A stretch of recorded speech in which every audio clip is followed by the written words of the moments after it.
Beleza, vamos mais uma aula de biologia com o professor Rodrigo. Não se esqueça de acessar o canal Setor da Biologia no YouTube e a página no Facebook, Departamento de Biologia, que tem bastante coisas legais. Tem algumas videoaulas lá que falta muito, tem muito conteúdo pela frente, então tem chão aí pra gente estudar, né? Mas tem bastante lá, dá pra vocês ir acompanhando no canal e no Departamento de Biologia no Facebook. A última aula eu falei sobre o experimento de Stanley Miller, que testou as ideias de Oparin em relação à Terra primitiva. Hoje, vamos falar um pouquinho de panspermia versus evolução química, vamos falar um pouquinho de sistemas individualizados e vamos falar um pouquinho de mundo do RNA. Bem rápido, para não cansar. Então, panspermia e evolução química, né? Relação à origem da vida ainda, nós estamos falando sobre isso. Panspermia e evolução química. Quem acredita na panspermia acredita que as moléculas orgânicas simples vieram do espaço, como aminoácidos ou açúcares simples, ou seres vivos vieram do espaço. Quem acredita nisso acredita que veio do espaço. Mas quem acredita na moderna panspermia acredita que as moléculas simples orgânicas vieram, chegando aqui, evoluiu quimicamente. Então, para eles, ocorreu a evolução química. Quem acredita na evolução química ou evolução molecular das ideias de Oparin acredita que as moléculas orgânicas surgiram aqui na Terra, as moléculas orgânicas simples, e evoluiu quimicamente. Então, os cientistas, eles são unânimes em acreditar que ocorreu a evolução química. De ambos os pensamentos, tanto quem acredita na panspermia ou quem acredita na evolução molecular. Há uma incógnita ainda, como é que essas proteínas, como é que as moléculas orgânicas mais complexas, como proteínas, lipídios, carboidratos complexos, formaram células. Sistemas individualizados, sistema com capacidade replicativa, um sistema autônomo. Como que essas matérias orgânicas se organizaram? Tem algumas hipóteses, ok? Então vamos ver essas hipóteses, vou deixar o slide aqui. Primeiro slides aí, depois de alguns slides, claro. Sistemas individualizados, porque todas as células, os seres vivos são formados por células, como nós já vimos. Tem uma organização celular. No vídeo sobre características dos seres vivos. Todos os seres vivos são formados por células individualizadas. Essas células são individualizadas. As matérias orgânicas, elas adquiriram duas propriedades dos seres vivos, que é a individualidade e a capacidade replicativa. O que é essa individualidade? Está escrito no slide aqui, vou deixar aqui. Capacidade das moléculas de manter uma identidade distinta ao meio que circunda, está escrito aqui. Então, capacidade das moléculas orgânicas complexas de manter uma identidade distinta ao meio que circunda. E os cientistas acreditam que aconteceu isso graças ao surgimento de uma membrana que separou o meio interno do meio externo. Então surgiu uma membrana fina que separou o meio interno do sistema do meio externo, com a capacidade de controlar o que entra e o que sai. Então, após o surgimento dessa membrana, o ambiente interno desse sistema teve a capacidade e teve um ambiente interno adequado para que ocorresse metabolismo.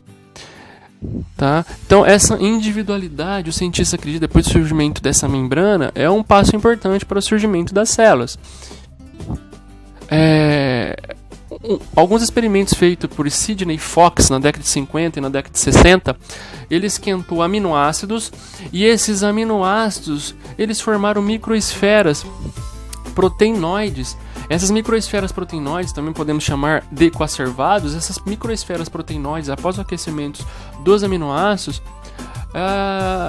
elas têm a capacidade de controlar o que entra e o que sai de dentro para fora, de fora para dentro, e tem também a capacidade de duplicar, de gerar outras microesferas. E isso, então essas microesferas proteinoides é uma peça nesse quebra-cabeça, uma peça muito importante nesse quebra-cabeça. Seguindo aí, então a individualidade, uma das hipóteses é o surgimento dessa membrana.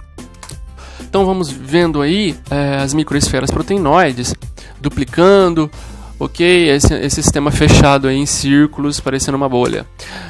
Ok, capacidade de replicação, mundo do RNA. Então, outra característica dos seres vivos é a capacidade de replicação. Como é que surgiu? Como é que aconteceu isso? Então, tem algumas hipóteses. Uma das hipóteses é o surgimento do RNA na época, né? Então uma das características dos seres vivos aí é duplicar, né? Ele duplica, ele se reproduz tanto no plano de multiplicação, um indivíduo se duplica deixando descendentes, ou também no plano molecular o DNA duplica. Então essa é uma característica dos seres vivos. Mas diferentemente do que ocorre com as microesferas de Sidney Fox, os seres vivos, as células, o sistema fechado, ela tem a capacidade de armazenar informação e passar essa informação adiante. Diferente do que ocorreu nas esferas, as microesferas proteinoides de Sidney Fox. Né? Então acredito que o RNA foi um passo importante para essa capacidade de replicação dos seres vivos. Ok? Armazena informação e passa a informação adiante. Então, praticamente, os primeiros seres vivos eram um conjunto de moléculas replicantes que replicavam o tempo todo sem parar.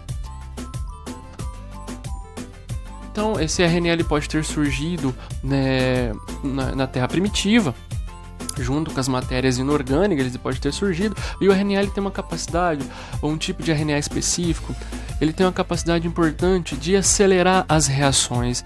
Ele funciona como um acelerador de reações e ao mesmo tempo a capacidade replicativa. Então ele pode ter sido o RNA uma molécula que acelerou as reações de moléculas orgânicas simples para moléculas orgânicas mais complexas. Então os cientistas podem acreditam nisso, né? No mundo do RNA, ok? Mas ainda tem peças para ser montadas nisso aí. E depois do surgimento do RNA surgiu o DNA. Ok? Então nessa época aí, mais ou menos, né? 3 bilhões de anos atrás, 3 bilhões e meio de anos atrás, né? 3 bilhões,5, né? 3,5 bilhões de anos atrás, 3,8 bilhões de anos atrás, havia um mundo de RNA, né? E hoje é o mundo do DNA, porque quase todos os seres vivos possuem, né? A maioria dos seres vivos possui DNA. Beleza? Ok, então nós vamos continuar no próximo vídeo, tá bom? Obrigado.